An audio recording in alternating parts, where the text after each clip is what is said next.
James Turner for the untouchable true school sports. Let's go, baby. Bow! Be careful what you wish for because it can become a reality. Yeah. The Untouchable True School Sports Empire proudly presents something the boxing game's missing. Hey, what's going on? It's your boy BT. I came here to talk some boxing with 1,000 True School Sports subscribers. All right, so I just got off a 2-hour live where this was the main point of discussion. Go check it live out if you haven't already. That'd be greatly appreciated. But this is the short form video of that.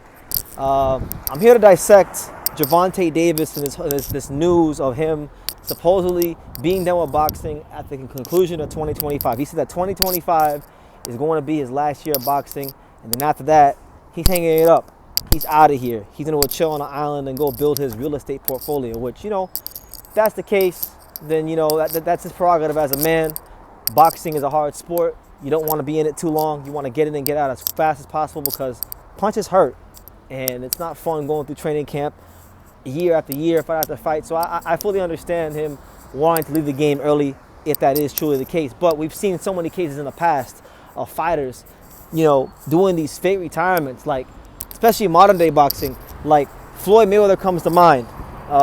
Most recently, Teofimo Lopez comes to mind. He retired after the Josh Taylor fight, and then he came back. So it's hard for fighters to walk away from boxing fully. One of the only fighters I've seen do it in modern times and not come back when he had bigger fights on the table was Andre Ward. And I'm no big Andre Ward fan, but one thing I will say, and I'll give him his due, is he let his yes be his yes, and he let his no be his no, and he has stayed retired, no matter what the case has been. So shout out to him. But as far as Gervonta Davis retiring from boxing, I want to pose this question to you guys, and I'll answer this question myself as well. In the comments, answer this question for me. If Gervonta Davis retires after 2025, will you miss him? And is he a Hall of Fame fighter in your opinion? Now, I'll answer those questions myself. I won't miss Gervonta Davis because he's not like one of my favorite fighters ever. And even though he's exciting and I love going to his fights, he hasn't really given the boxing fans the fights they want to see against the Shakur Stevenson, against the, even like a Devin Haney or Teofimo Lopez. He's pretty much shunned those fights, and anytime reporters or media have asked these questions to Tank, Leonard Ellerby, who's in charge of helping handle his career, has shot those questions down. So, yes, he's exciting. Yes, he gets knockouts. Yes, he's box office. Yes, he sells tickets. All those are great things. But from a competitive standpoint, from the purity of boxing, from that standpoint, what is there to miss with Tank? He's not really giving the people, the fans, the fights they want to see.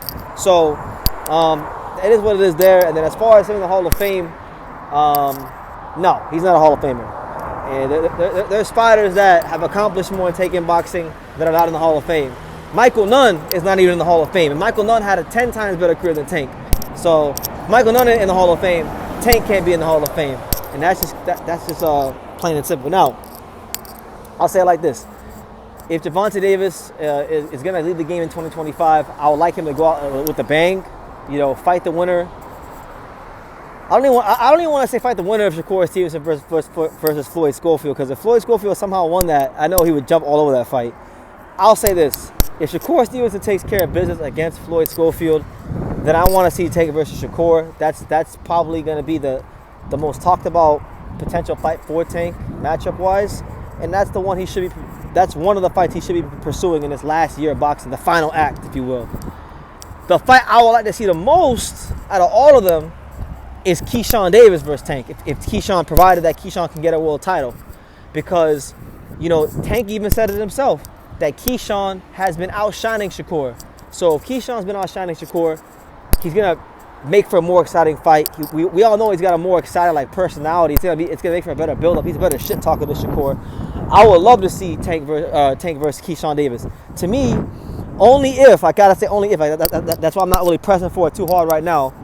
Keyshawn has to become champion. Keyshawn has to show that he is at least good enough to reach the top of boxing and become a world champion. If he can't do just that, which I consider to be the bare minimum to qualify for a Tank fight, then there's no sense talking about it. So I'm not gonna push for it too much. But Shakur Stevenson should be number one right now.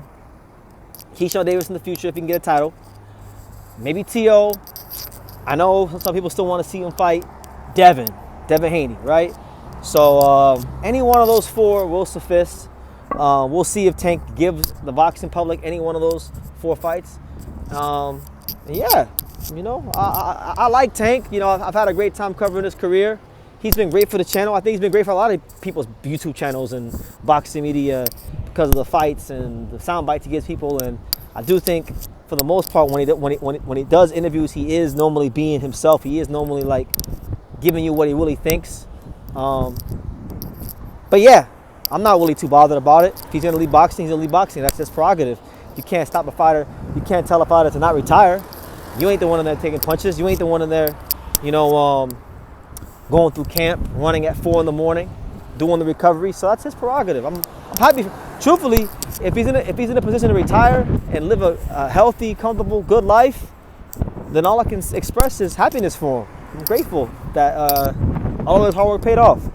But this last year, in boxing, he needs to give the people what they want, because he's been getting a lot of favorable matchups for most of his career. And granted, he's a great talent. He's a great talent. There's not a lot of fighters that you could say are on his level, talent-wise, in and around his weight. That's just the truth. Gervonta Davis punches hard with both hands. He's an incredibly explosive fighter. He's got a very high IQ as a fighter, being able to, process information and adjust the patterns of fighters real quickly. There's a lot of positives with Gervonta Davis when it comes to him in that boxing ring, but he's got to test his skills against one of the other top guys that people want to see him fight. And that's all we ask for. That's literally the only request as not just a boxing fan, not just as a lover of the sport, but that's the only request we have.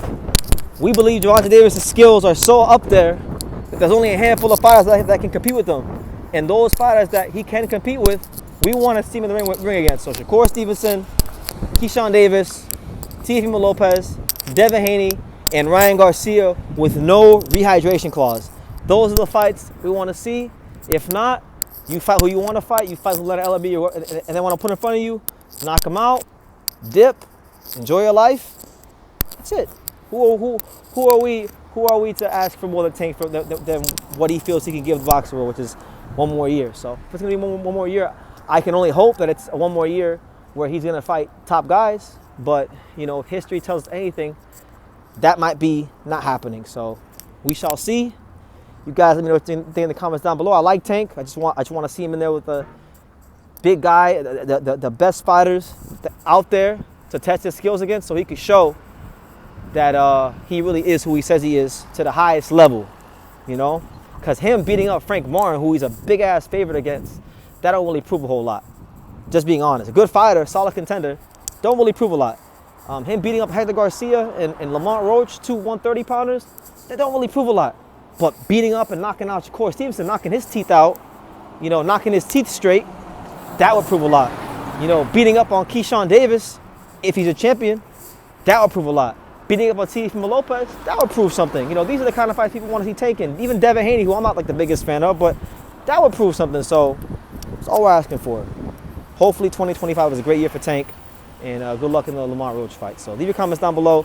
Make sure you guys take the time to subscribe. And like I say in every single one of these videos, you can love me or you can hate me, but I'm just a kid from Dania. So until next time, take care, guys. Thank you for watching another video on the untouchable True School Sports Empire. For more great boxing content just like this, make sure you guys click right over here.